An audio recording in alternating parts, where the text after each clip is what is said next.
I've thought about this carefully because my first instinct was to say I'd stay a nomad. As I watched the documentary, I thought to myself several times that I'd probably do well as a nomad, that I'm more suited to physical work, stiff daily routines, and small, tight knit communities than life in a busy town.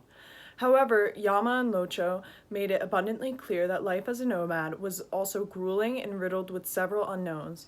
For example, financial security is basically non existent as a nomad. Livestock can be stolen or lost at any time, the supply of caterpillar fungus can dry up, or the price of commodities can rise without any warning. There's also the issue of health. Yama's heart condition is particularly daunting with their lack of financial security and distance from the town. I also think that with a child in mind, it'd be in their best interest to move to town. I would have a much more stable source of income, I'd be in closer proximity to healthcare, and my child could go to school and become educated. Logically, I would move to town. Nevertheless, I also know how sentimental I am and how much I value my family's culture and traditions.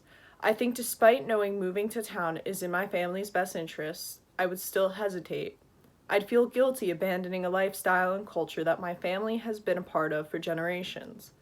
It would also be a massive risk. I'd have to use my life savings and everything I own to move to town with no guarantee of success.